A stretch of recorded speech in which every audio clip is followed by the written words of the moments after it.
The ice in my water glass had melted an hour ago, leaving behind a lukewarm puddle that tasted faintly of lemon and defeat. I pressed the cold glass against my forehead, hoping the minor relief might somehow extend to the throbbing ache in my feet. 6 hours into my shift at Celestino's, the upscale Italian restaurant where I'd been slinging overpriced pasta for the past 8 months, and my body had already reached its breaking point. The kitchen doors swung open with their usual aggressive force, releasing a blast of heat and the sharp scent of garlic and basil. Marco, the floor manager, appeared in the doorway, his perpetually creased forehead somehow even more wrinkled than usual. "Bella, table 12 needs water refills, and the party in the private dining room will be arriving in 20 minutes, he barked, barely glancing at me as he consulted his clipboard. "VIPs, don't mess this up." I nodded automatically, smoothing down my black server's apron for the 100th time that evening. The fabric was cheap, scratchy against my skin, and no amount of adjusting could make it sit right on my hips. Everything about this job felt like wearing someone else's clothes that didn't quite fit and never would. "Got it," I managed, my voice coming out raspier than intended. I cleared my throat and grabbed a pitcher of ice water, balancing it carefully as I navigated through the maze of linen-covered tables. Celestino's catered to a specific clientele, the kind of people who thought nothing of dropping $300 on a bottle of wine or ordering the chef's tasting menu on a Tuesday night. The dining room was all warm lighting and dark wood, designed to make the wealthy feel sophisticated while they conducted their business deals and extramarital affairs. I was the help. Invisible. Forgettable. And tonight, I was exhausted in a way that went beyond the physical. The kind of tired that lived in your bones and made you question every decision that had led you to this moment.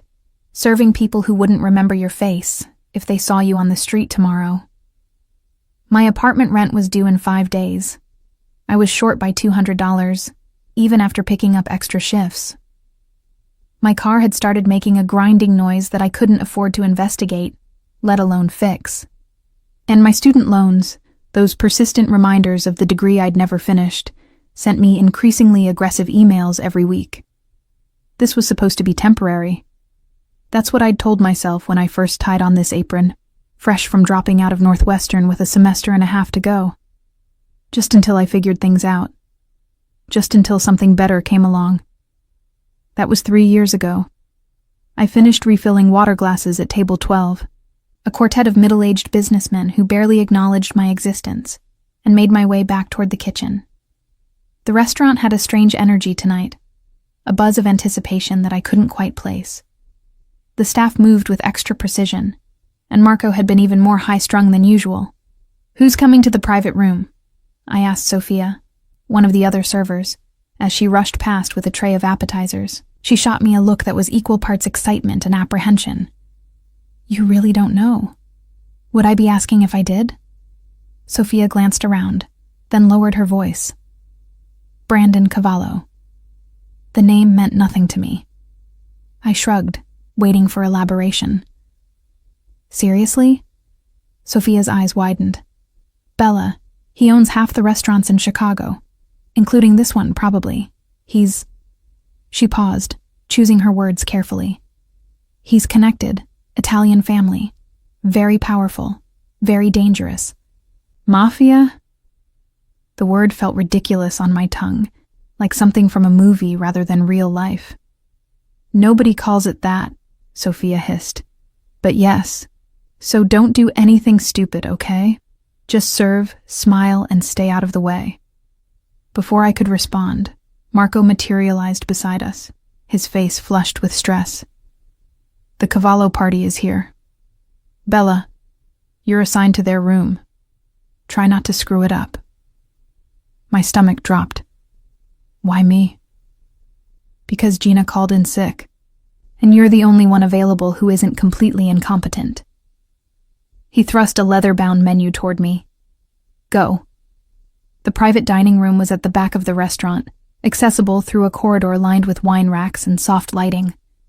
My heart hammered against my ribs as I approached the closed door, balancing the menus and trying to remember every detail of protocol for VIP service. I took a breath, plastered on my most professional smile, and pushed open the door. The room was smaller than I'd expected. Intimate, with a single long table positioned beneath a chandelier that cast everyone in warm, golden light. 6 men occupied the space, all dressed in expensive suits that probably cost more than my entire wardrobe. The air was thick with cologne and cigarette smoke, despite the restaurant's no-smoking policy. And there, at the head of the table, sat a man who commanded attention without saying a word. Brandon Cavallo. Even from across the room, I could feel the weight of his presence. He was younger than I'd expected, maybe mid-30s, with dark hair swept back from a face that could have been carved from marble. Sharp jawline, high cheekbones, eyes that were almost black in the dim lighting, assessing me with the kind of intensity that made my skin prickle. He wore power like a second skin, comfortable and unquestioned. "Good evening, gentlemen," I said, my voice steadier than I felt. "Welcome to Celestino's. May I start you with something to drink?" The men barely looked at me, continuing their low conversation in Italian. But Brandon's gaze never wavered. He watched me approach the table, watched me set down the menus with hands that wanted to tremble, but didn't. "Water for the table," he said, his voice a low rumble with just a hint of an accent. "And bring us the 2015 Barolo. 2 bottles." I nodded, jotting down the order on my pad. "Of course, sir. I'll be right back with those." As I turned to leave, one of the other men said something in Italian that made the others laugh. I didn't understand the words, but the tone was clear enough. Dismissive. Crude. Brandon's response was swift and sharp, cutting through the laughter like a blade. The room fell silent. I didn't look back as I slipped out of the private dining room, my face burning with embarrassment I had no reason to feel. Whatever had just been said, Brandon had shut it down. Whether out of respect or authority, I couldn't tell. The rest of the service passed in a blur of wine pouring and course delivery. The men ate with the casual efficiency of people who dined well every night, their conversation flowing between English and Italian. I kept my eyes down, my presence as unobtrusive as possible, exactly as I'd been trained. But I could feel Brandon watching me. Every time I entered the room, every time I leaned forward to refill a glass or clear a plate, his dark eyes tracked my movements with an attention that felt almost predatory. It should have made me uncomfortable. It did make me uncomfortable. But there was something else there too. Something I didn't want to examine too closely. When I brought the check, presented in a leather folder that probably cost more than my weekly paycheck, Brandon barely glanced at it before tucking several $100 bills inside. "Keep the change," he said, his eyes meeting mine for just a moment. The tip was obscene, more than I made in a week. My hands shook slightly as I accepted the folder, murmuring my thanks.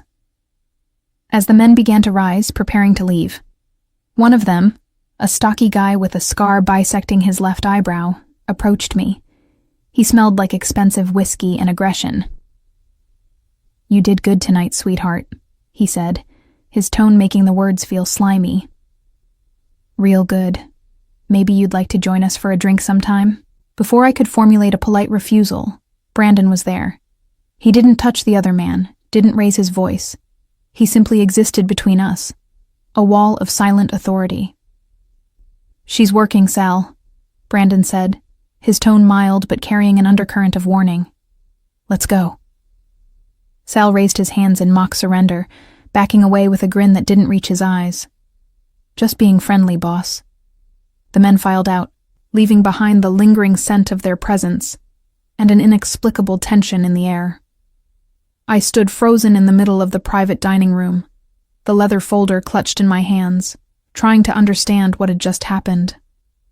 Marco appeared in the doorway, his expression a mixture of relief and curiosity. "Everything go okay?" "Fine," I said automatically.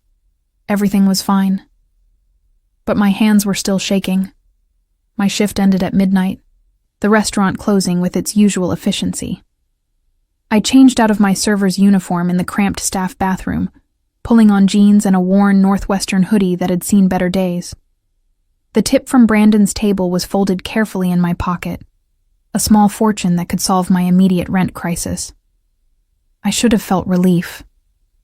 Instead, I felt unsettled, like something had shifted in a way I couldn't quite identify. The back alley behind Celestino's was poorly lit, as always. I walked quickly toward the street, my keys already in my hand, a defensive habit I'd developed after 3 years of closing shifts in the city. Halfway to the street, I heard voices. Laughter, female laughter, bright and champagne drunk. 3 women emerged from the shadows near the dumpsters, all dressed in cocktail dresses that screamed money and privilege. One of them, a blonde with perfectly styled waves, was someone I recognized from high school. Kaylee Morrison. We'd been friendly once, in that surface-level way of people who shared a few classes but never really connected. Oh my God. Bella? Bella Morgan? Kaylee's voice was too loud, too bright. She stumbled slightly on her heels, catching herself against her friend's shoulder. I haven't seen you in forever. What are you doing here? Working, I said, keeping my response neutral. You? Private party upstairs, one of Kaylee's friends chimed in. A brunette with a designer bag that probably cost more than my car. Kaylee's fiancé rented out the whole floor. How fun, I said, already edging toward the street. Well, it was good to see you. Wait! Kaylee grabbed my arm, her grip surprisingly strong for someone so drunk. You have to come with us. We're going to Noir. It's this exclusive club, super hard to get into, but Kaylee's fiancé got us on the list. I really can't. Please, Kaylee pouted. It'll be like old times. Remember when we used to talk about living in the city, going to all the fancy places? This is it, Bella. This is the dream. Looking at Kaylee, at her designer dress and her expensive friends, I realized we had very different definitions of the dream. But there was something in her eyes, a desperate kind of need that I recognized. She wanted to show off, to prove something, maybe to herself as much as to me. And I was so tired of saying no to everything, of going straight home to my empty apartment, of living a life that felt like it was on permanent pause. Okay, I heard myself say. 1 drink. Kaylee squealed, actually squealed, and looped her arm through mine. This is going to be amazing. You're going to love it. And there are going to be so many hot guys there. Maybe you'll finally meet someone. The brunette friend leaned in conspiratorially. We should play a game, like Truth or Dare, but at the club. Make it interesting. What are we, 16? The third woman, a redhead, laughed. But there was interest in her eyes, too. As we piled into an Uber, Kaylee's phone glowing with messages from her fiancé that she ignored, I wondered what I'd just agreed to. The tip money in my pocket suddenly felt heavier, like a talisman or a warning. I should have gone home, should have paid my rent, bought groceries, been responsible. But I didn't. And that choice, that one small decision to say yes instead of no, would change everything. Noir wasn't just a club. It was a statement, a declaration of wealth and exclusivity that began the moment our Uber pulled up to an unmarked black door on a street I'd walked past 100 times without noticing. No sign, no velvet rope, just a single doorman in a suit that probably cost more than my monthly rent. Kaylee swept forward with the confidence of someone who'd never been told no, dropping a name I didn't catch. The doorman nodded once, speaking into a discreet earpiece before opening the door to reveal a narrow staircase, bathed in purple light. This way, ladies, he said, his voice professionally neutral. The bass hit me first as we descended, a rhythmic pulse that I felt in my chest before I heard it. Then came the light, strobing patterns of gold and crimson that transformed the underground space into something otherworldly. The club was packed, but not crowded. Every person there looking like they'd stepped out of a fashion magazine.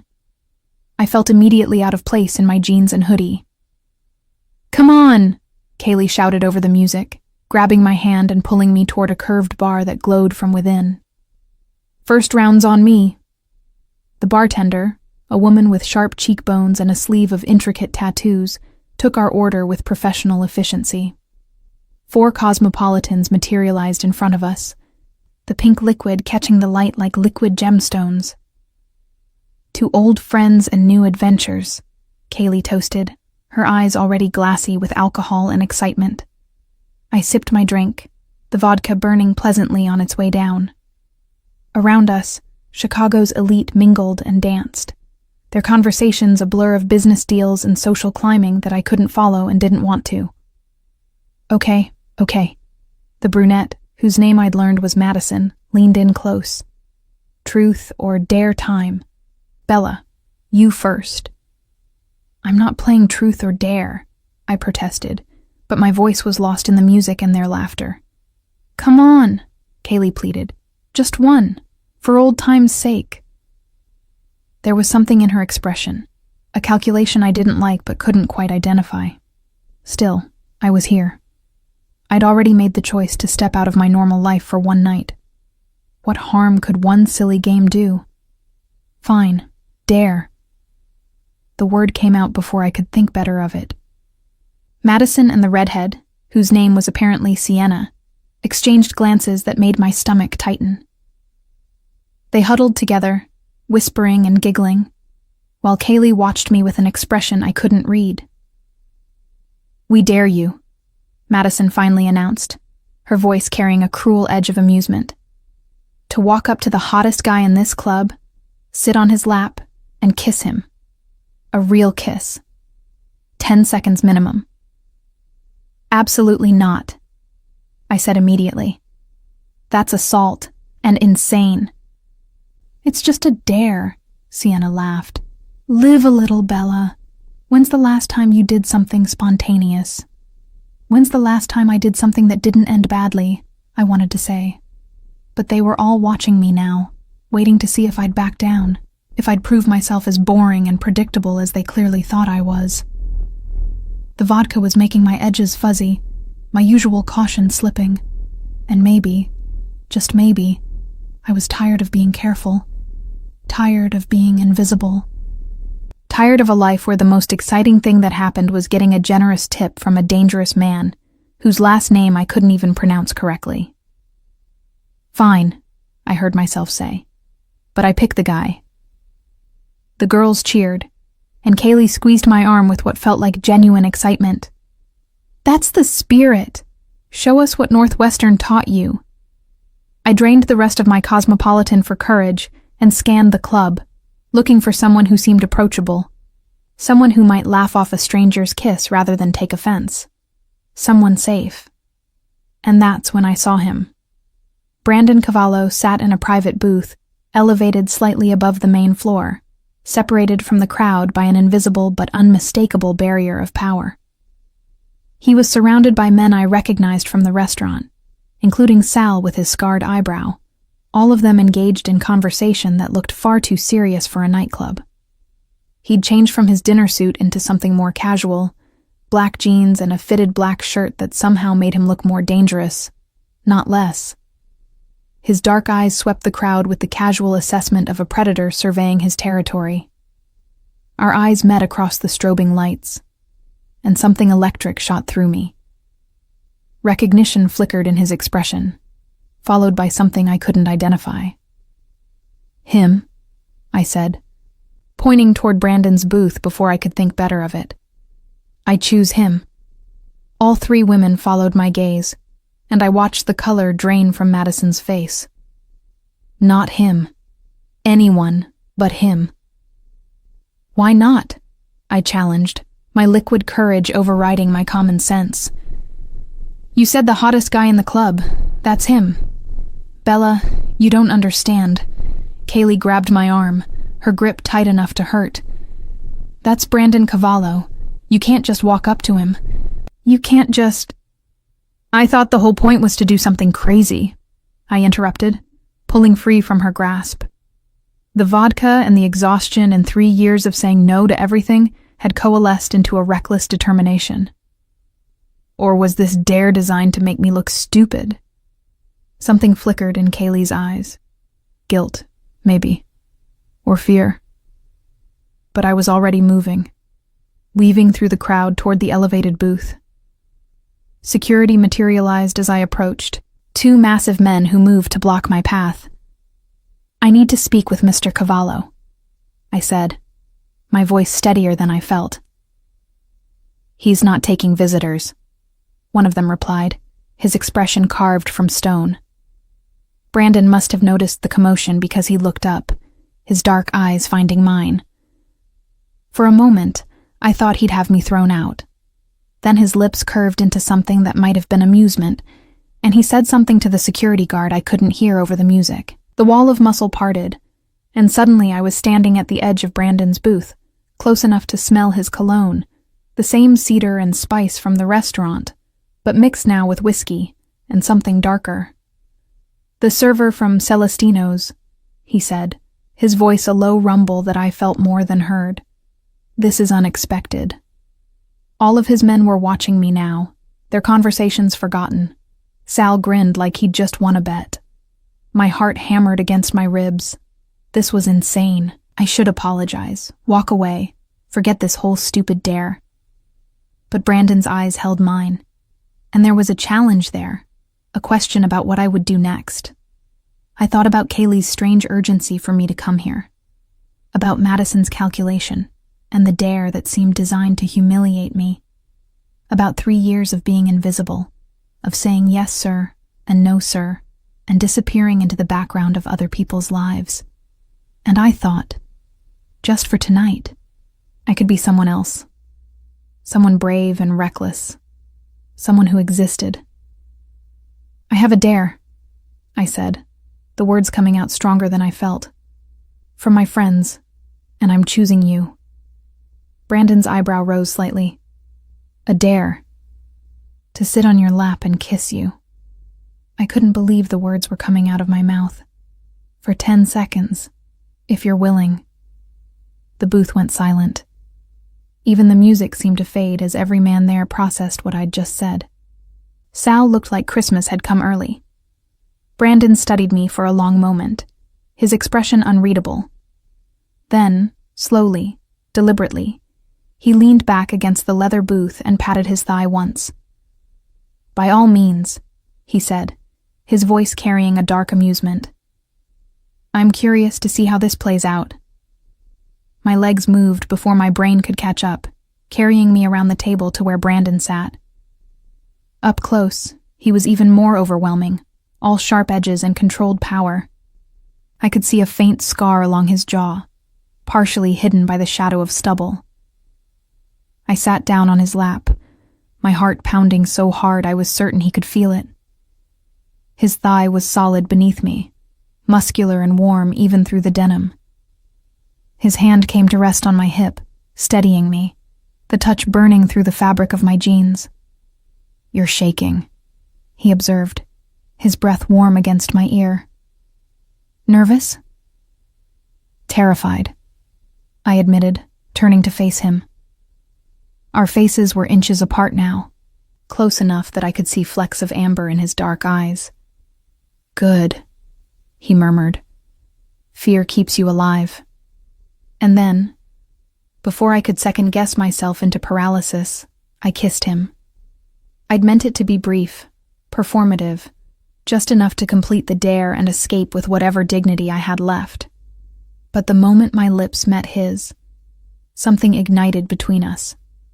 His hand tightened on my hip, pulling me closer, and his other hand came up to cup the back of my neck, with a possessiveness that should have alarmed me but didn't. He kissed like he did everything else, with absolute control and devastating precision. His lips moved against mine with a confidence that made my head spin, and when his tongue traced the seam of my mouth, I opened for him without thinking. The 10 seconds stretched into 15, 20, 30. Time became meaningless as I lost myself in the heat of his mouth. the solid strength of his body beneath me, the way his fingers threaded through my hair with a gentleness that contradicted everything I knew about him. When we finally broke apart, both breathing harder than we should be, I could feel every eye in the booth on us.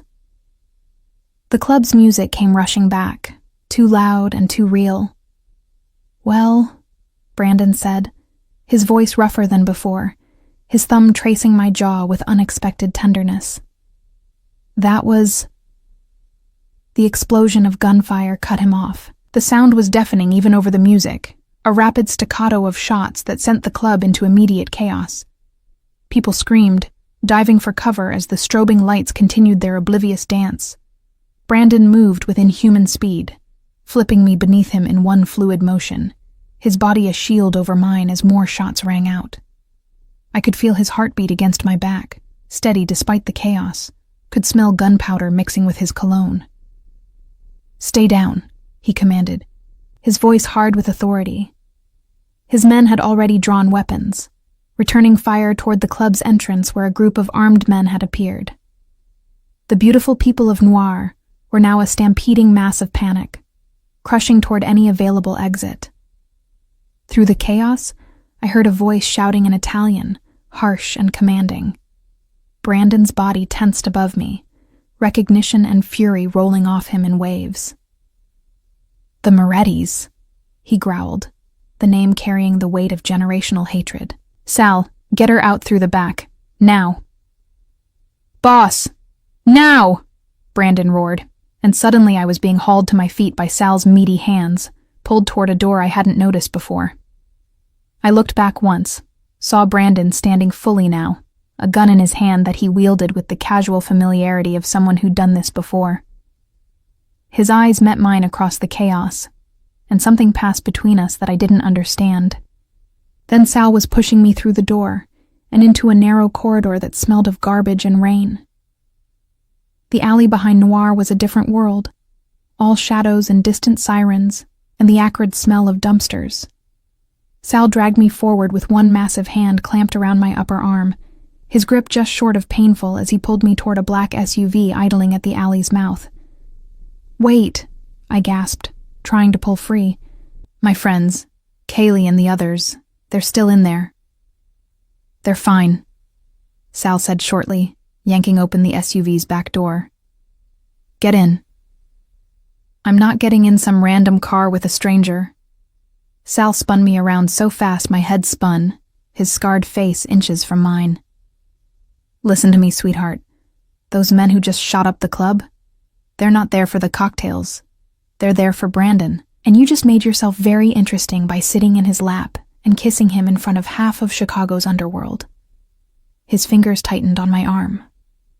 "So you can get in this car willingly, or I can throw you in.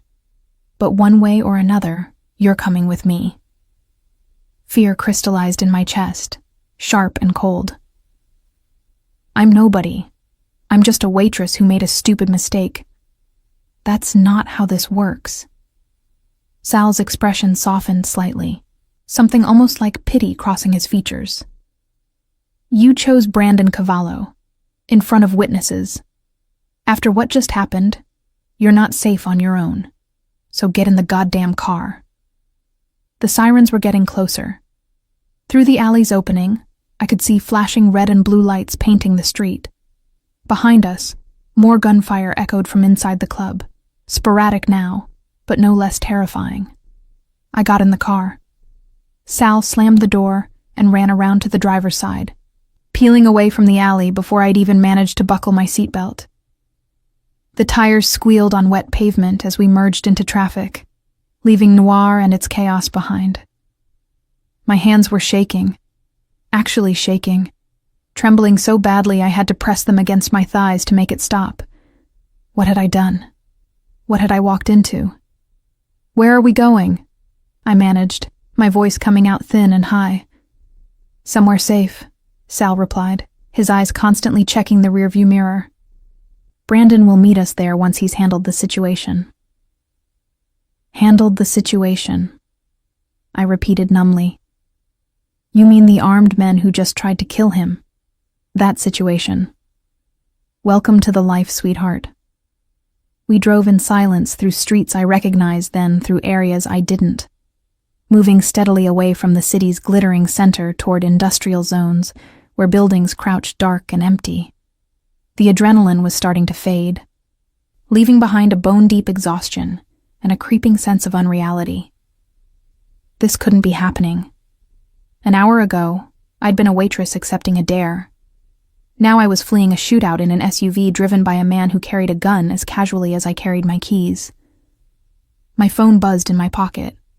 I pulled it out to find a dozen missed calls from Kaylee and a string of increasingly frantic texts. "Where are you, Bella? OMG, are you okay? Police are here, please tell me you're safe." This wasn't supposed to happen. That last message made my blood run cold. This wasn't supposed to happen. As if something else had been planned. As if the dare hadn't been random at all. "Who are the Morettis?"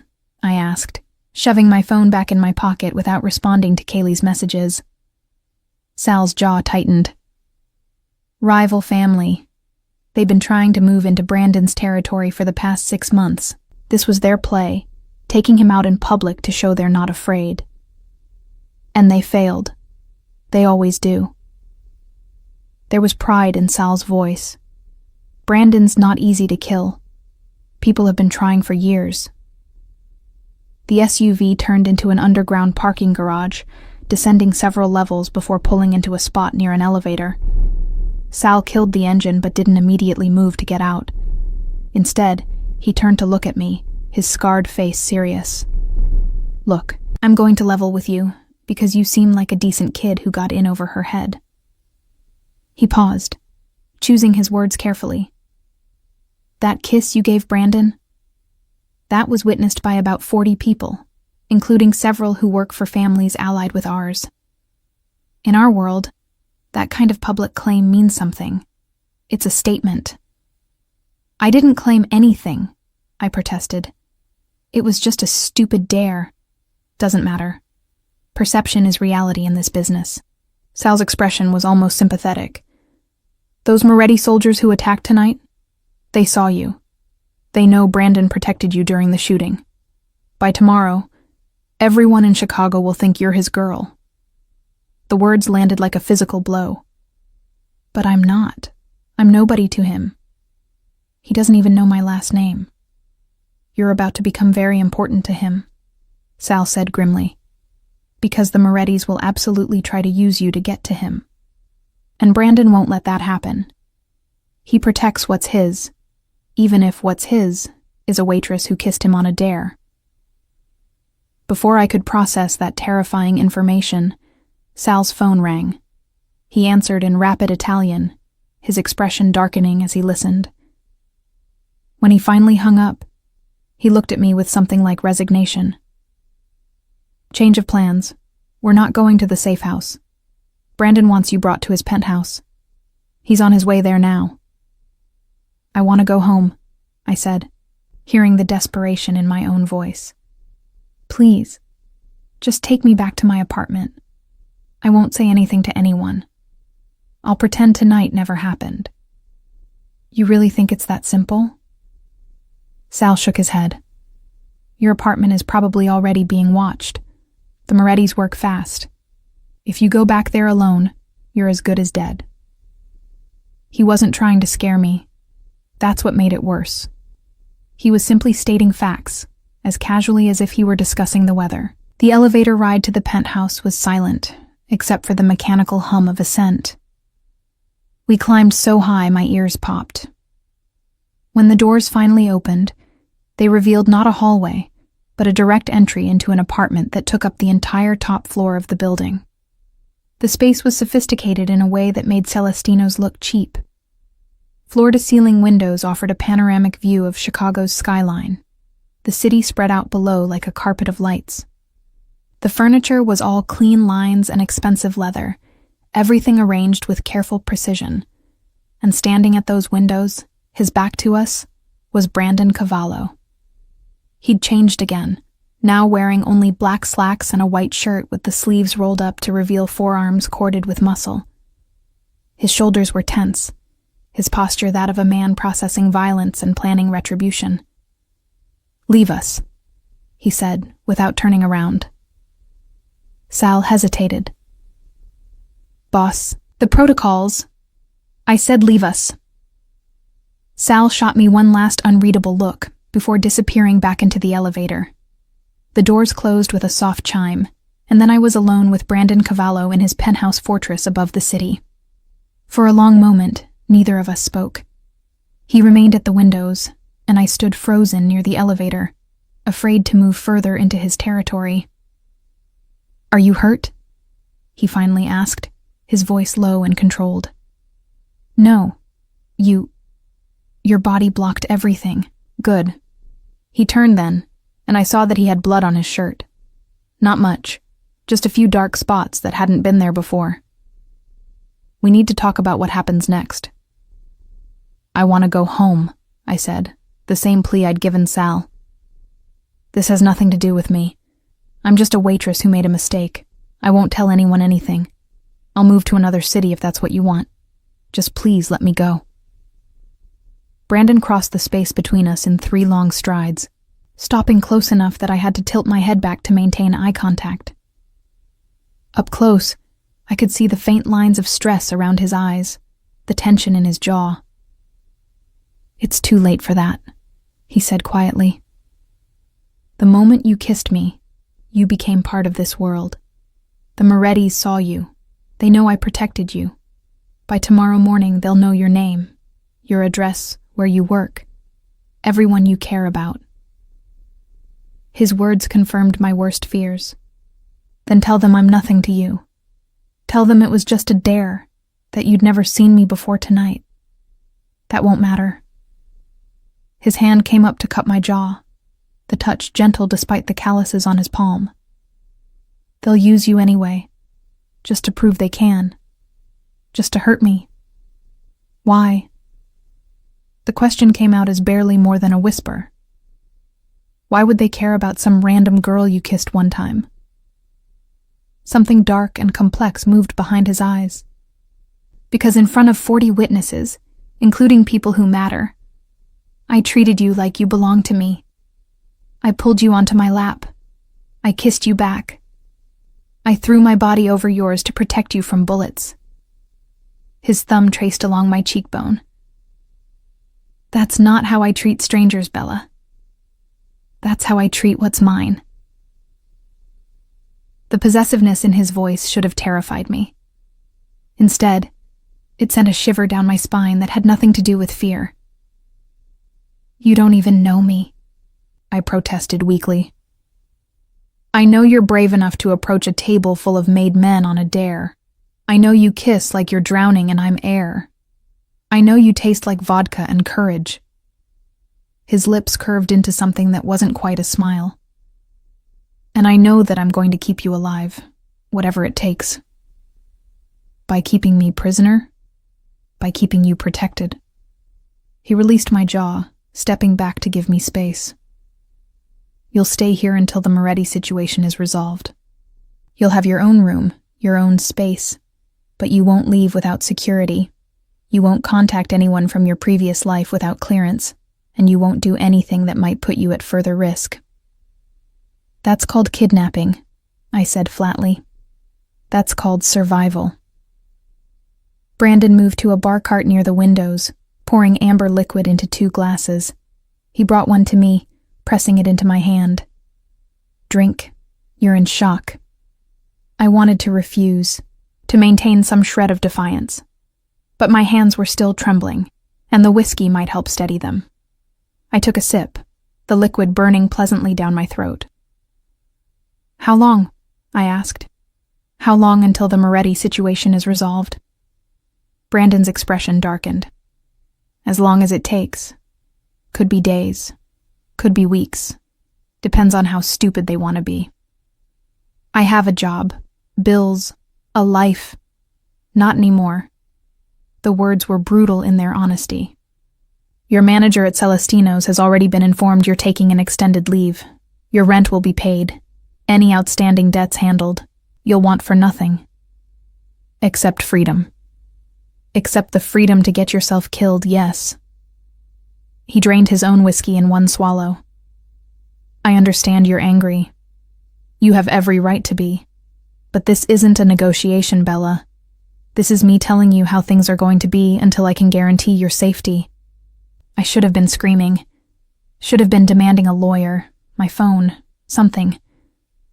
But exhaustion was creeping in at the edges, making everything feel distant and unreal. The adrenaline crash was hitting hard, and suddenly I could barely keep my eyes open. Brandon must have noticed because his expression softened marginally. Elena will show you to your room. Get some rest. We'll talk more in the morning when you're thinking clearer. A woman appeared as if summoned. Middle-aged and efficient-looking, her dark hair pulled back in a severe bun. She nodded to Brandon with familiar respect before gesturing for me to follow her. This way, Miss Bella. The guest room was larger than my entire apartment, all soft grays and whites, with a bed that looked like something from a luxury hotel. There was a bathroom attached, complete with a soaking tub and shower with more controls than my car. A walk-in closet held clothes in my size, everything still bearing designer tags. How? I asked Elena, touching one of the silk blouses with numb fingers. Mr. Cavallo made some calls, she said simply. If anything doesn't fit or isn't to your taste, just let me know. I'll have it replaced. She left me alone in this beautiful prison, and I sank onto the edge of the bed, still wearing my jeans and Northwestern hoodie, still smelling like the club and fear and Brandon's cologne. My phone buzzed again. More messages from Kaylee. Please answer me. I'm so sorry this wasn't supposed to go like this. I stared at that last message for a long time. This wasn't supposed to go like this. Meaning there had been a plan. Meaning the dare had been deliberate. Meaning Kaylee had set me up for something. But what? And why? I was too tired to puzzle it out now. I set my phone aside and lay back on the bed, staring at the ceiling. Somewhere in this penthouse, Brandon Cavallo was probably planning his retaliation against the Morettis. Somewhere in the city, armed men were looking for ways to get to him through me. And I was just Bella Morgan, waitress, college dropout, nobody special. 24 hours ago, my biggest worry was making rent. Now I was caught in a war between crime families because I'd accepted a dare and kissed the wrong man. Or maybe a traitorous part of my mind whispered, exactly the right one. I woke to sunlight streaming through floor-to-ceiling windows and the disorienting realization that I'd fallen asleep in my clothes on top of a bed that probably cost more than my car. For a blissful moment, I thought last night had been a nightmare. Then I saw the designer clothes hanging in the open closet, felt the silk duvet beneath my fingers, and reality came crashing back. Brandon Cavallo, the dare, the shooting, the penthouse prison. My phone showed 6:47 a.m. and 32 missed messages. I scrolled through them with growing unease. Most were from Kaylee, each more frantic than the last. But there were also messages from numbers I didn't recognize, warnings to stay away from Brandon, threats about what happened to girls who got involved with the wrong men. The Morettis, I realized with a chill. They'd already found my number. A soft knock at the door made me jump. Miss Bella? Elena's voice came through the wood. Mr. Cavallo asked me to let you know breakfast is ready when you are. I wanted to refuse, to stay locked in this room and pretend none of this was happening, but my bladder had other ideas, and the smell of coffee drifting through the penthouse was impossible to ignore. I showered quickly, using the array of luxury products that had appeared overnight like magic. The hot water helped clear my head, but it couldn't wash away the fundamental problem. I was trapped here until Brandon decided otherwise, caught in a world I didn't understand with rules I'd never learned. The clothes in the closet fit perfectly, which was both convenient and deeply unsettling. Someone had known my exact measurements, had anticipated my needs before I'd even known I'd be here. I selected the most casual option I could find, dark jeans that hugged my curves, and a soft gray sweater that made me feel less exposed than the silk blouses. Brandon was waiting in the kitchen, or what passed for a kitchen in a penthouse that probably had a private chef on call. He'd changed into a crisp navy suit, his dark hair still damp from his own shower, looking every inch the powerful businessman, rather than the dangerous criminal I knew him to be. "Good morning," he said, his voice neutral as he poured coffee into an expensive-looking mug. "How did you sleep?" "Like a prisoner," I replied, accepting the coffee he offered. The first sip was perfect, strong and black, exactly how I took it. Another detail someone had known about me. "You're not a prisoner, Bella. You're a protected guest. A guest who can't leave. That's called a prisoner where I come from." I set the mug down with more force than necessary. "How long is this going to last? And don't give me the 'as long as it takes' line again." Brandon studied me for a long moment, something like respect flickering in his dark eyes. "The Morettis made their move last night. Now it's my turn. These things have a rhythm to them. Action, response, escalation. If I handle this correctly, you could be free in a few days. And if you don't, then we're both in for a longer stay." He gestured to a plate of pastries and fresh fruit that looked like it came from a 5-star hotel. "Eat. You'll need your strength." I wanted to refuse out of spite, but my stomach had other ideas. I hadn't eaten since my shift at Celestino's, and that felt like a lifetime ago. I selected a croissant and some strawberries, eating mechanically while Brandon watched me with that unnerving intensity. "I need to understand something," I said finally, licking a flake of pastry off my finger. "Last night you said that kiss made me yours, but you also said you barely know me. So which is it? Am I actually important to you, or am I just a complication you need to manage?" Brandon set his coffee down, giving the question the weight it deserved. "When I first saw you at Celestino's yesterday, I thought you were beautiful, tired, clearly working too hard, but beautiful. I noticed the way you moved through the restaurant like you were trying not to take up space, the way you flinched when Sal made that comment but didn't back down."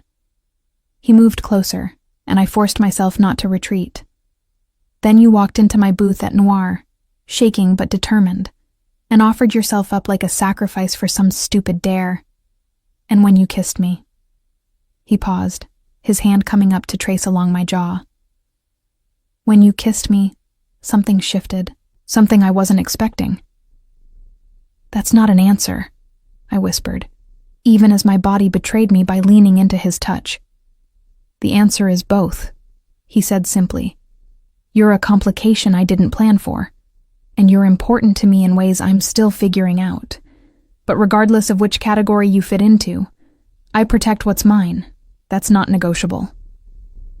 Before I could respond, his phone rang. He glanced at the screen, his expression hardening. "I need to take this. Elena will be nearby if you need anything. Don't leave the penthouse." He disappeared into what I assumed was his office, leaving me alone in the kitchen with cold coffee and too many questions. I wandered through the penthouse, taking in the space with the attention I hadn't managed last night. Everything was expensive and carefully curated, but there was a coldness to it, like a stage set rather than a home. No photos, no personal touches, nothing that revealed the man who lived here. Except in one corner of the living room, I found a single shelf of worn books.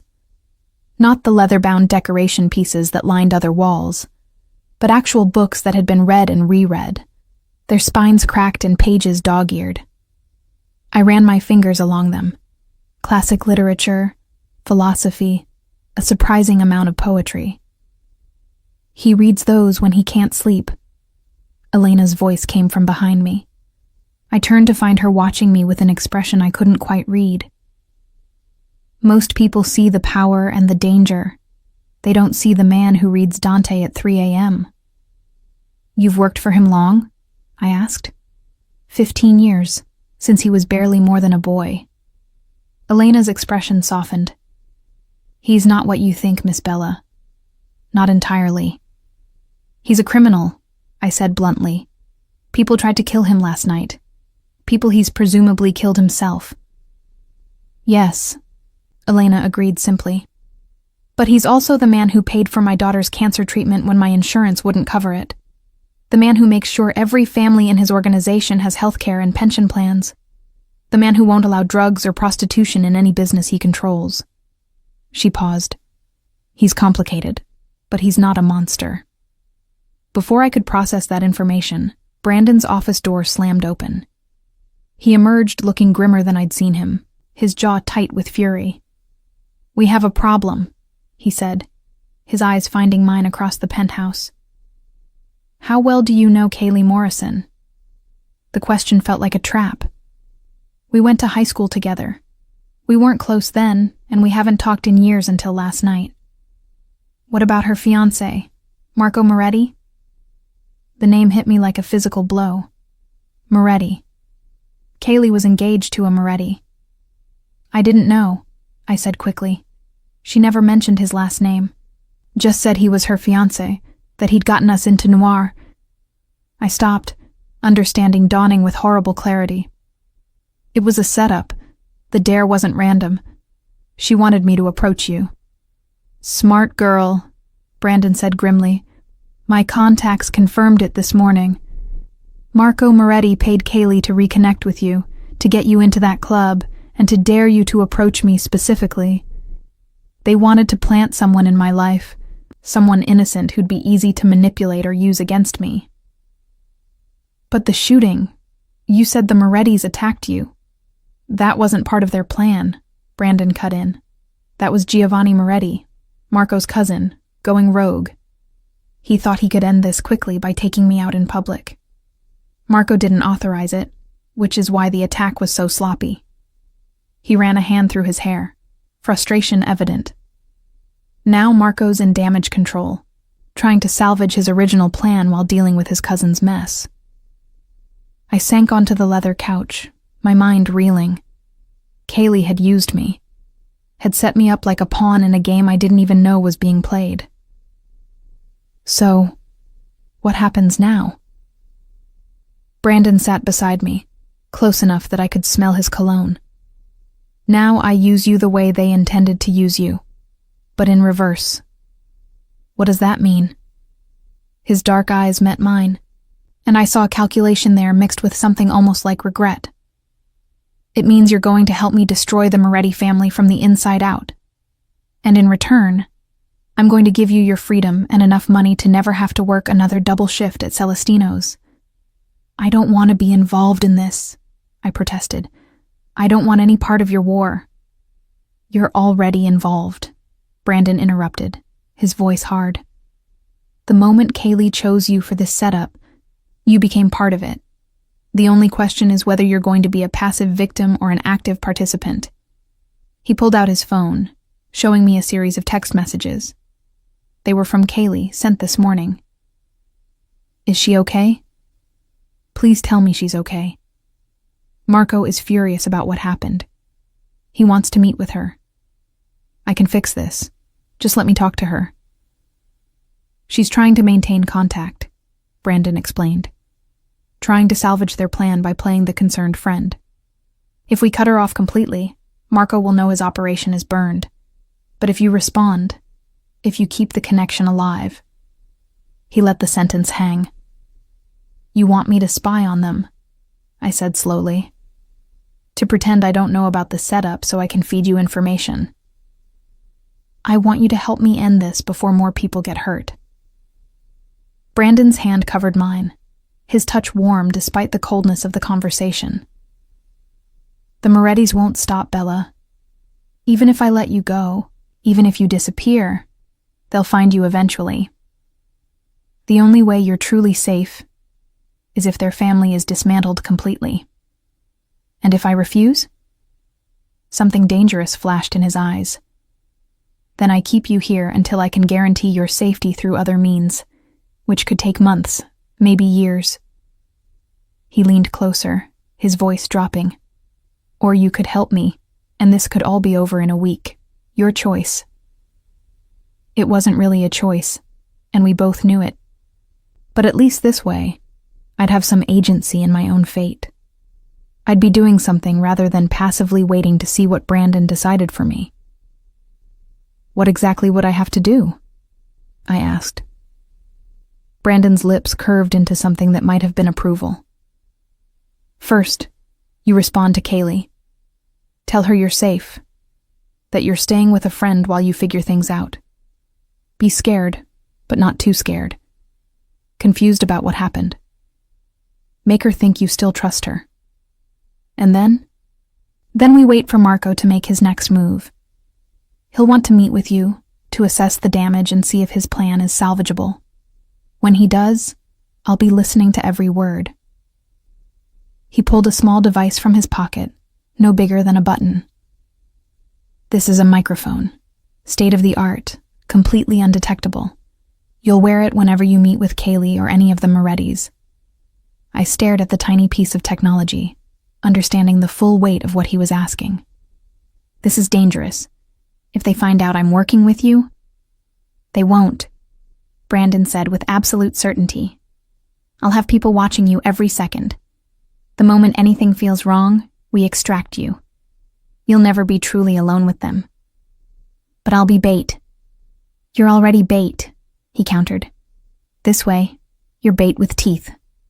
I looked at him, at his handsome, dangerous face, at the certainty in his dark eyes. He'd kill for me, I realized. Was probably planning to kill for me. The thought should have horrified me. Instead, it sent a thrill through me that I absolutely did not want to examine. If I do this, I said slowly, I have conditions. Brandon's eyebrow rose.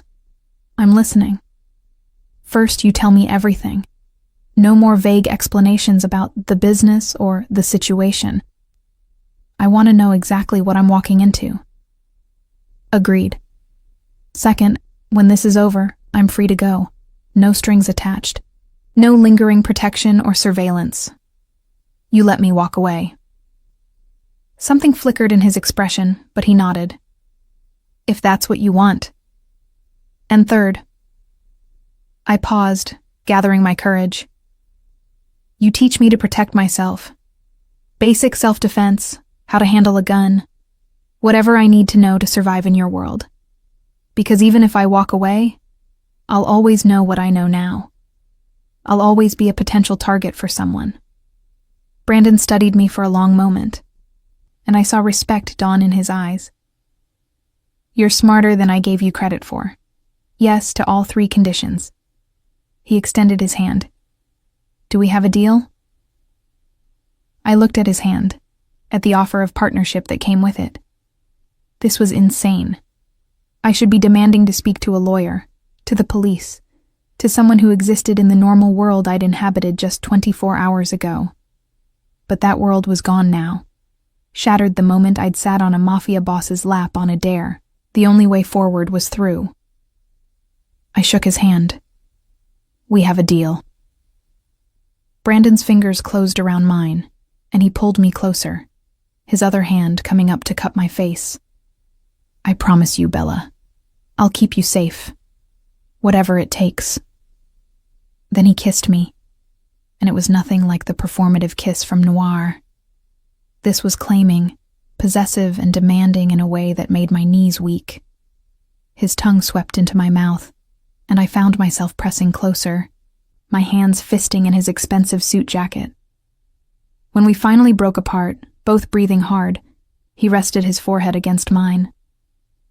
You taste even better when you're not terrified, he murmured. I'm still terrified, I admitted, just in a different way. His laugh was low and dark. Good. Fear keeps you sharp. He pulled back, business mode sliding over him like a mask. Now, let's get started. We have a lot of work to do, and Marco Moretti won't wait forever. The next 3 days passed in a blur of preparation. Brandon kept his word, explaining the intricacies of Chicago's criminal landscape with the patience of a professor lecturing a particularly attentive student. I learned about territories and tribute, about the delicate web of alliances that kept the city's underworld in a constant state of Cold War. I learned which families could be trusted, and which would stab you in the back for nothing more than bragging rights. Most importantly, I learned about the Morettis.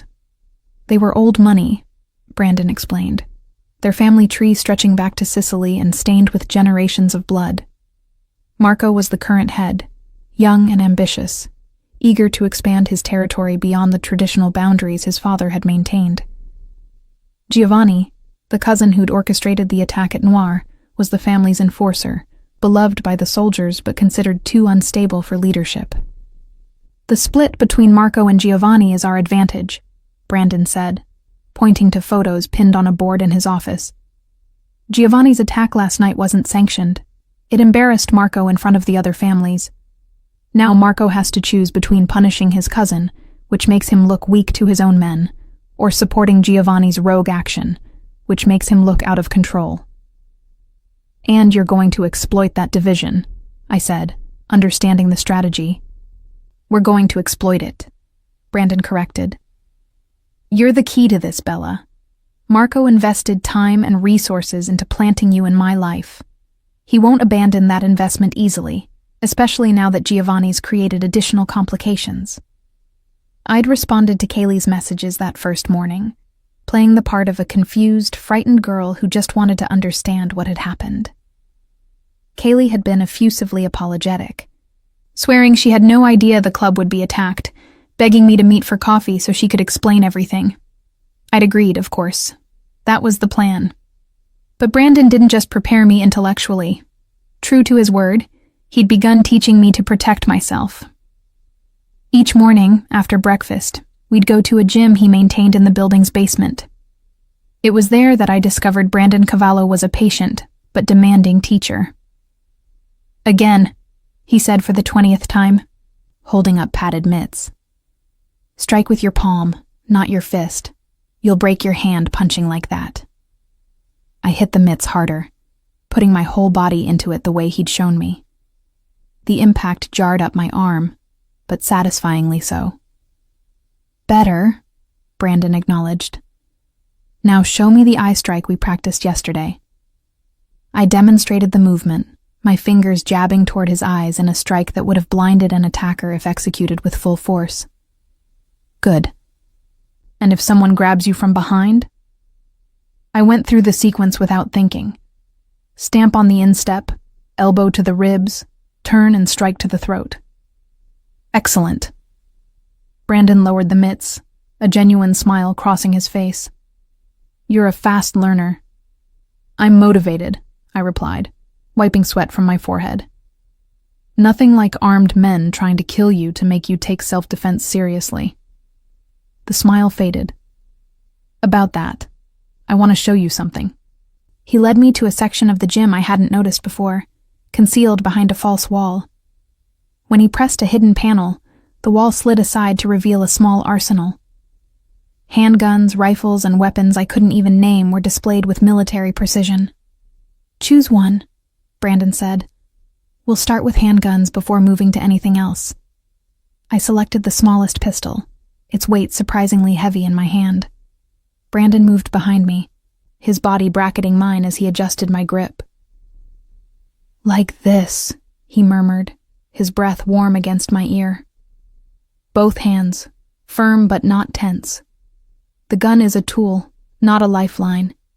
It extends your will, but you control it, not the other way around. For the next hour, he taught me the basics: safety, stance, sight alignment, trigger control. We moved to a soundproofed range deeper in the basement, and he had me fire round after round into paper targets until the movements became automatic. "You're not half bad," he said, examining my target. Most of my shots had clustered around center mass, with a few wild ones scattered at the edges. "With more practice, you'd be dangerous." I thought I was already dangerous, I teased, surprising myself with the flirtation. "Didn't you call me your secret weapon?" Brandon's eyes darkened with something that had nothing to do with violence. "You're dangerous in more ways than one, Bella Morgan." The air between us shifted, charged with the tension that had been building since that first kiss. He stepped closer, taking the gun from my hands and setting it carefully aside. His fingers traced along my jaw, tilting my face up to meet his gaze. "You should know," he said quietly, "that when this is over, when you're free to walk away, I'm not sure I'll be able to let you go." My breath caught. That wasn't our deal. "I know." His thumb brushed across my lower lip. "But somewhere between teaching you to throw a punch and watching you learn to shoot, you stopped being just a complication I needed to manage. You became something more." "Brandon." He kissed me before I could finish the protest, and this time there was no audience, no performance, no ulterior motive. This was just him and me, and the undeniable chemistry that had been building between us. I kissed him back with an intensity that surprised us both, my hands fisting in his shirt as he backed me against the wall. His body pressed against mine, solid and warm, and I could feel his heartbeat racing almost as fast as my own.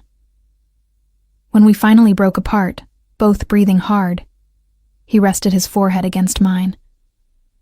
"I need you to understand something. When I protect you, when I say you're mine, it's not just strategy.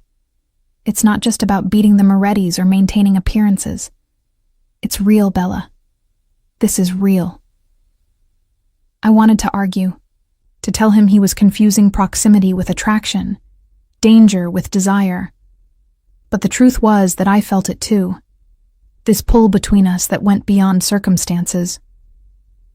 I'd started to look forward to our training sessions, to the breakfast conversations where he'd tell me stories about his childhood in Sicily, to the late nights when we'd sit on his balcony and he'd point out constellations while explaining the mythology behind each one. He was dangerous, yes. A criminal, absolutely. But he was also brilliant and complicated, and surprisingly gentle when he thought no one was watching. And I was falling for him in a way that terrified me more than any threat from the Morettis. "This is complicated," I whispered. "Everything worth having is." Before I could respond, his phone buzzed. He glanced at it, his expression shifting back to business. "Kaylee just confirmed. Coffee tomorrow at 10 a.m. at that place in Lincoln Park she suggested." Reality came crashing back. Tomorrow I'd put our plan into action. Tomorrow, I'd sit across from a woman I'd once considered a friend and lie to her face while wearing a wire. "I'm ready," I said, trying to sound more confident than I felt. Brandon studied me for a long moment. "Sal and 2 others will be nearby. I'll be monitoring the conversation in real time. The moment anything feels wrong—" "I know," I interrupted. "You'll extract me. You've told me a 12 times. I'll tell you a dozen more if that's what it takes." His hand cupped my face, his touch gentle despite the hardness in his eyes. "You're important to me, Bella. More important than beating the Morettis. If it comes down to a choice between your safety and this plan, I choose you. Every time." The declaration should have felt overwhelming. Instead, it settled something in my chest. A warmth that had nothing to do with attraction and everything to do with trust. "I won't let you down," I promised. "That's not what I'm worried about." And the coffee shop Kaylee had chosen was deliberately public, a trendy place in Lincoln Park where young professionals lingered over overpriced lattes and artfully plated avocado toast. The kind of place where nobody would expect a confrontation, which made it perfect for what the Morettis likely had planned. I arrived 10 minutes early, wearing the wire Brandon had provided beneath a simple sweater. It was invisible, undetectable, but I was hyper-aware of its presence nonetheless.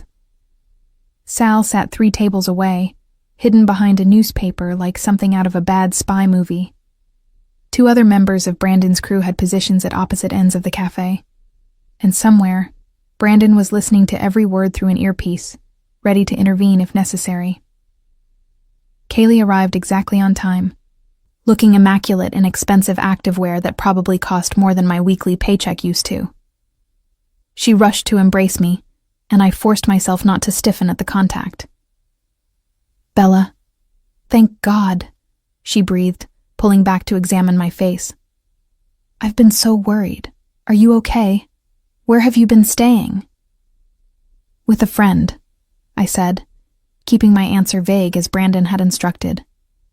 I didn't feel safe going back to my apartment after what happened. We settled into a corner table, and Kaylee ordered us both coffee with the casual authority of someone used to being served. When the barista left, she leaned in close, her expression appropriately concerned. I'm so sorry about what happened at Noir, she said, and she almost sounded sincere. I had no idea there would be violence. If I'd known... How could you have known? I interrupted, watching her carefully. It's not like you're psychic. Something flickered in her eyes. Guilt, maybe, or calculation. I just feel responsible. I'm the one who convinced you to come out that night. I'm the one who suggested that stupid dare. About that, I said, taking a sip of my coffee. Why did you dare me to approach Brandon Cavallo specifically? Out of everyone in that club, why him? Kaylee's pause was just a beat too long. He was hot. You said to pick the hottest guy, and that was him. It wasn't that deep, Bella. She was lying. I could see it in the way her eyes slid away from mine, in the slight tension around her mouth. But I played along, nodding as if I believed her. Well, it certainly got complicated fast, I said with a self-deprecating laugh. One kiss, and suddenly I'm caught in the middle of some gang war. Is that what Cavallo told you? Kaylee asked, a little too quickly. That it was a gang war. I frowned, as if confused by the question. He didn't tell me anything. I've barely seen him since that night. His security people got me out of the club, made sure I was safe. And that was it. Why? Is there more I should know? Kaylee relaxed slightly, buying my performance. No. Marco mentioned that Cavallo might try to use the situation to his advantage. You know, claim you need his protection when really he's just trying to manipulate you. Marco, I repeated, as if just making the connection. Your fiancé, the one you never mentioned by last name. Color rose in Kaylee's cheeks. I wanted you to like him for him, not because of his family name. The Morettis are kind of a big deal in Chicago. So I'm learning. I leaned forward, playing the role of confused innocent perfectly. Kaylee, what exactly is your fiancé's family business? Import-export, she said automatically, the lie smooth and practiced. Shipping, mostly. They have contracts all over the world. And the shooting at Noir? Does that have something to do with their business? No, Kaylee said quickly. Too quickly. That was completely unrelated. Just some random violence. You know how the city can be. I nodded as if accepting this obvious lie, taking another sip of my coffee. Through the wire, I knew Brandon was hearing every word, cataloging every deception. Marco would like to meet you, Kaylee said, changing the subject with poorly disguised eagerness. To apologize in person for what happened, and to make sure you're really okay. There it was, the real purpose of this meeting. I don't know, I said hesitantly. After everything that happened. Please, Kaylee urged, reaching across the table to squeeze my hand. It would mean so much to him, to both of us. And honestly, Bella, I think it might help you feel safer. Marco has a lot of influence in this city. If you're under his protection, nobody would dare mess with you. Nah, the irony would have been funny if it weren't so dangerous. She was trying to sell me on the very protection I already had, just from the opposing side. I'll think about it, I said finally. But Kaylee, I need you to be honest with me. Is there something going on that I should know about, between Marco's family and Brandon Cavallo? Kaylee's mask slipped for just a moment, and I saw genuine fear in her eyes. Stay away from Cavallo, she said urgently. Whatever he's told you, Whatever he's offered you, stay away. He's dangerous, Bella. More dangerous than you can imagine. Is Marco dangerous too? I asked quietly. Marco is. She paused, choosing her words carefully. Marco is complicated, but he's good to the people he cares about, and I think he'd care about you, especially because you're important to me. Because I'm your old friend, I said, watching her face. Because you're my old friend, she agreed. But the lie sat heavy between us. We finished our coffee with strained small talk about old high school classmates and memories that felt like they belonged to different people. When Kaylee finally left, promising to text me about meeting Marco, I remained at the table, finishing my now cold coffee and trying to process everything I'd just learned. She was good. I'd give her that. If I hadn't known about the setup, I might have believed her concern was genuine. But every word had been calculated, every gesture designed to manipulate me toward exactly where the Morettis wanted me. My phone buzzed with a text from Brandon. You did perfectly. Come home. Home. When had I started thinking of his penthouse as home? Sal materialized at my elbow, his scarred face impassive. Car's waiting, sweetheart. Let's go. The drive back was quiet, Sal's usual gruffness subdued. When we pulled into the building's private garage, Brandon was already there, waiting by the elevator. How do you feel? He asked as soon as I was within earshot. Like I just betrayed someone who betrayed me first, I admitted. It's complicated. He pulled me into his arms and I went willingly, pressing my face against his chest and breathing in his familiar scent. You did well, he murmured into my hair. We got everything we needed. What happens now? Now we wait for Marco to make his next move. And when he does, Brandon's arms tightened around me.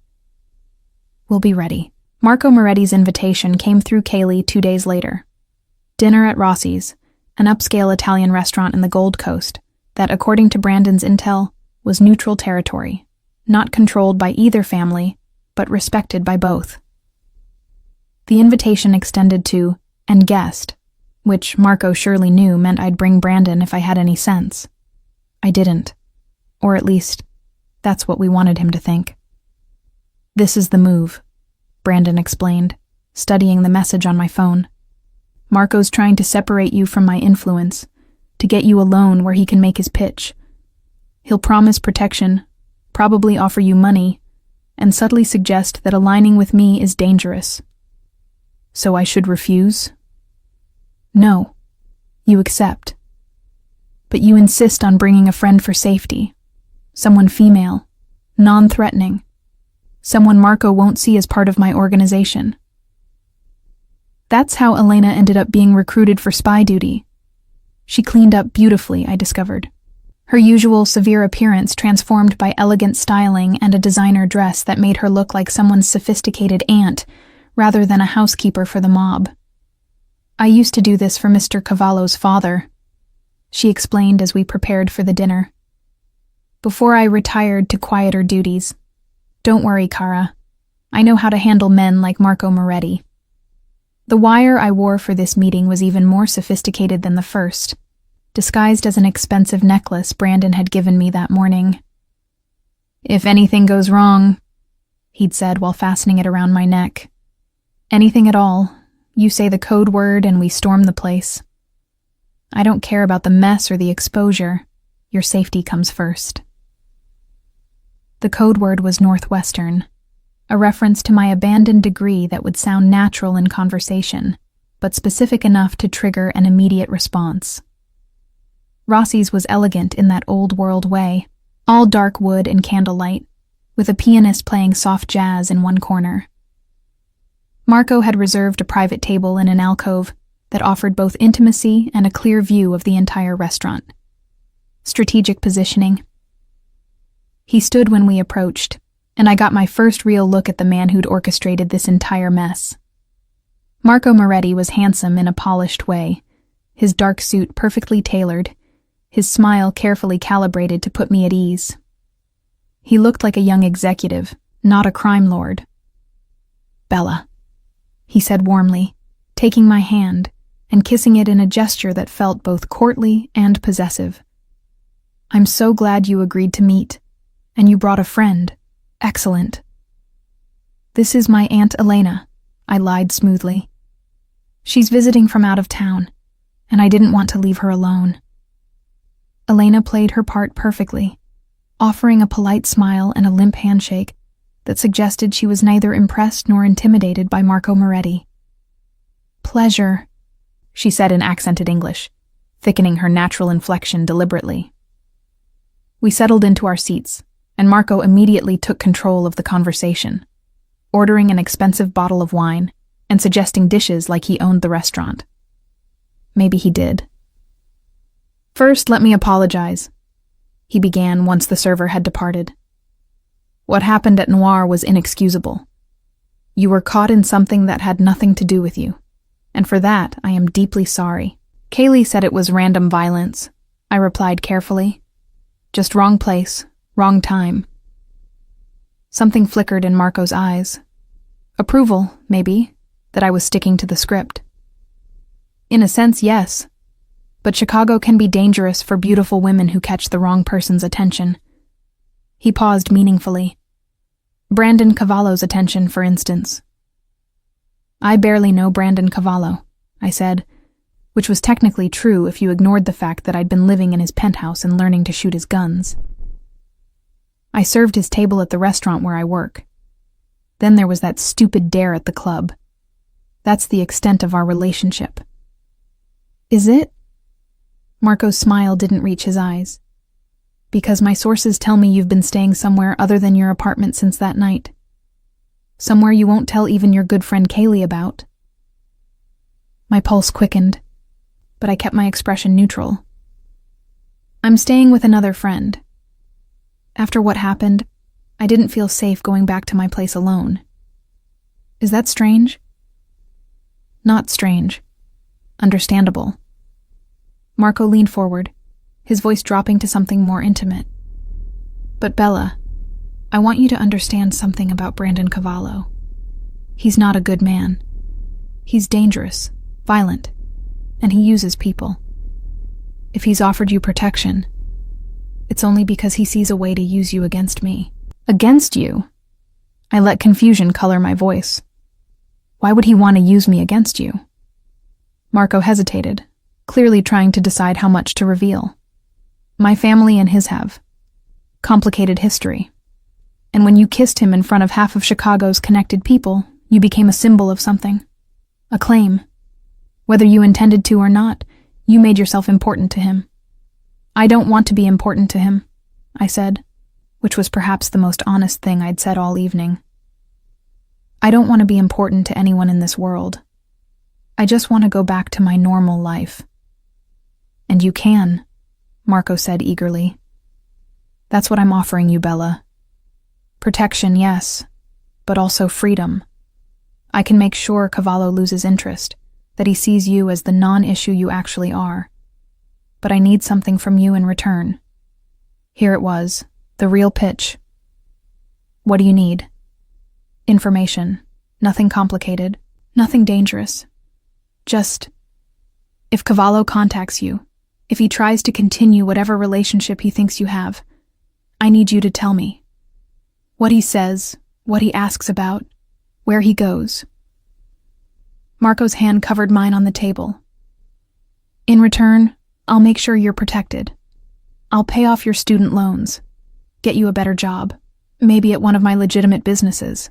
You'll never have to work another double shift at Celestino's. It was a good offer, tempting, even. If I'd been the person Marco thought I was, a civilian caught accidentally in their war, I might have taken it. How do you know about my student loans? I asked instead. Marco's smile was unapologetic. I make it my business to know things, Bella. Just like I know you're 3 months behind on rent. Like I know your car is making a noise that probably means transmission trouble you can't afford to fix. Like I know you're barely surviving, and I'm offering you a way out. Beside me, Elena stiffened almost imperceptibly. This was more aggressive than we'd anticipated, more revealing of how thoroughly the Morettis had investigated me. "That's a lot of information about someone you claim is unimportant," I said carefully. "You became important when Kaylee identified you as someone in Brandon's orbit, when she confirmed you were clean, desperate, and exactly the kind of person who could get close to him without raising suspicion." Marco's mask slipped slightly, showing the calculating criminal beneath. "Don't play dumb, Bella. We both know what this is. I'm offering you a business arrangement. Be my eyes and ears, and I'll take care of your problems." "And if I refuse?" His expression hardened. "Then you remain a civilian caught between two families at war. And civilians, unfortunately, tend to be collateral damage." It was a threat, thinly veiled but unmistakable. Across the restaurant, I saw Sal shift position slightly, his hand moving toward where I knew he kept his gun. Brandon's voice crackled through the hidden earpiece I wore. "Easy. Stay calm.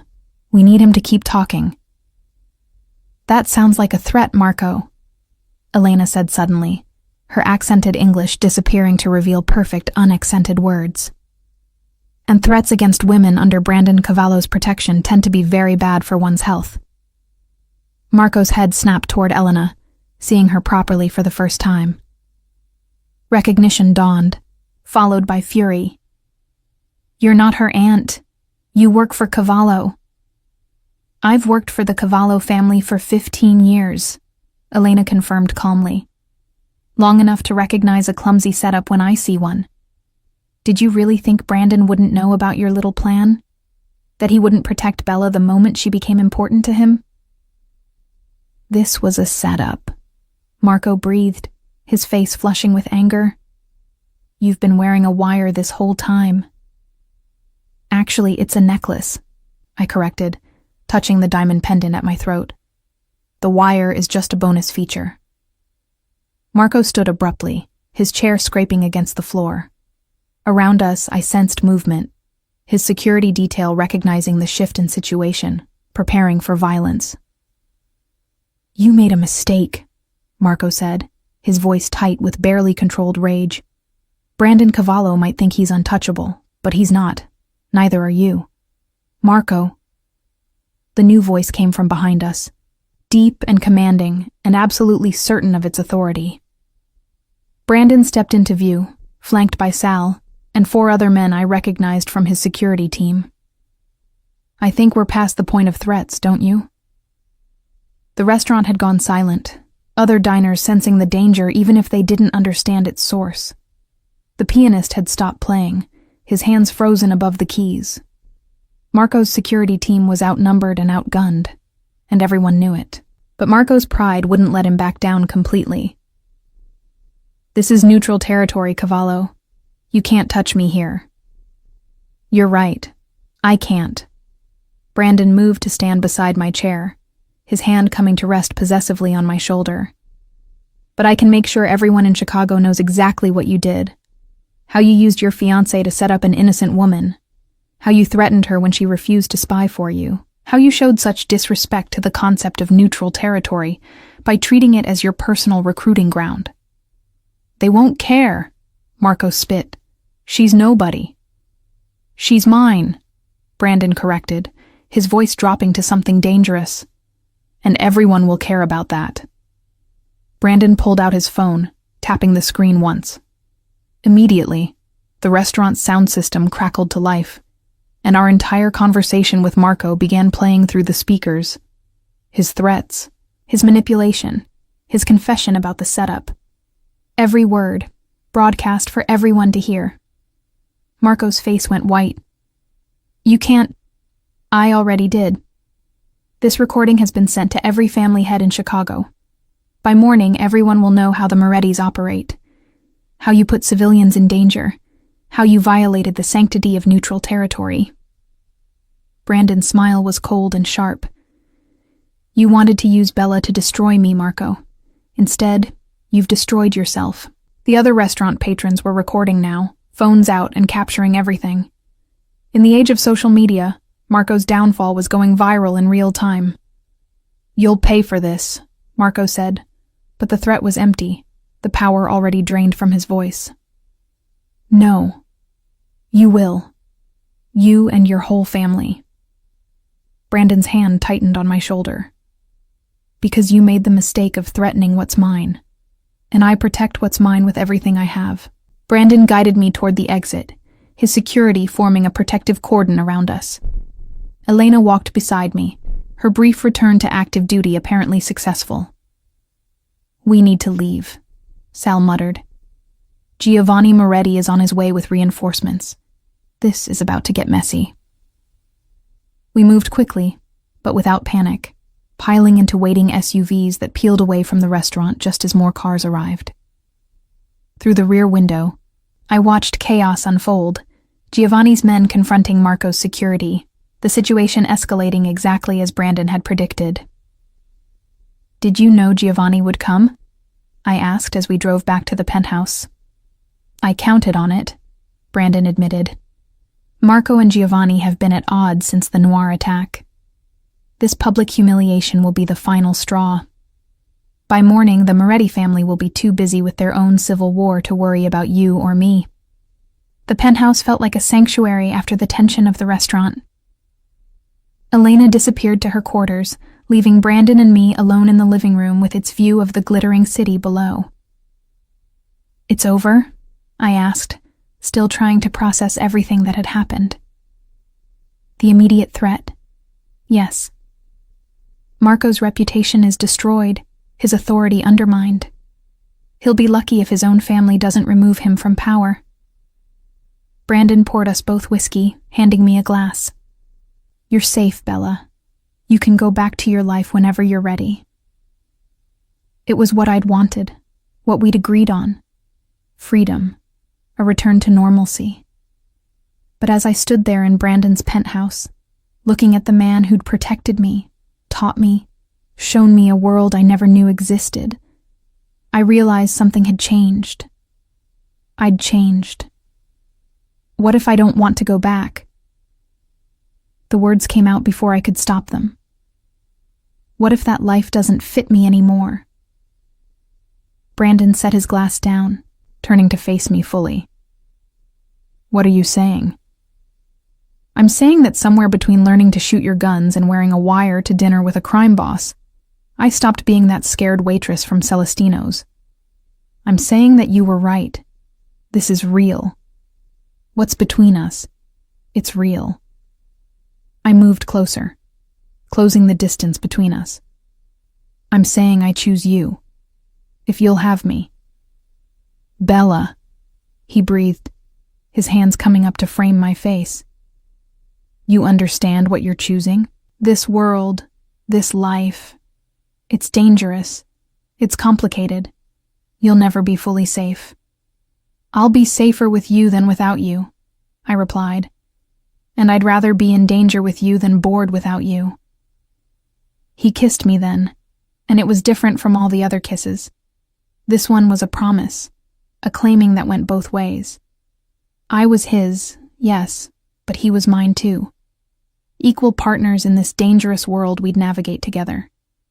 When we finally broke apart, both breathless, he pulled me against his chest, and I could hear his heartbeat, steady and sure. Our daughters are going to be terrifying, he murmured into my hair. Our daughters? I pulled back to look at him, surprised. Years from now, he clarified, a smile playing at his lips. When we've made this city safe enough to raise them in, when we've built something better than what came before, our daughters will be fierce and smart, and they'll know how to handle themselves in any situation. That's quite a future you're planning, I said, but I was smiling too, imagining it. I'm a strategist, remember? I plan everything. His expression grew serious. But I mean it, Bella. If you choose this, if you choose me, I want everything. Not just today or tomorrow. Everything. I thought about the dare that had started all of this. The simple act of sitting on a stranger's lap and kissing him. How that one moment of reckless bravery had transformed my entire life, had led me here, to this man, to this choice. Some people would say I was crazy. Stockholm Syndrome or trauma bonding or any number of psychological explanations for why a former waitress would choose to stay with a mafia boss. But they hadn't been there. They hadn't seen the gentleness beneath Brandon's dangerous exterior, hadn't experienced the respect and partnership he offered. They didn't understand that sometimes the most dangerous thing you could do was the safest choice you could make. Everything, I agreed, sealing the promise with another kiss. Below us, Chicago glittered with possibility. Somewhere out there, the Moretti family was tearing itself apart. Somewhere, other families were recalibrating their relationships with the Cavallo organization. Somewhere, the world was shifting to accommodate this new reality. Brandon Cavallo and his fearless partner who'd walked into his world on a dare and decided to stay. And I wouldn't have it any other way.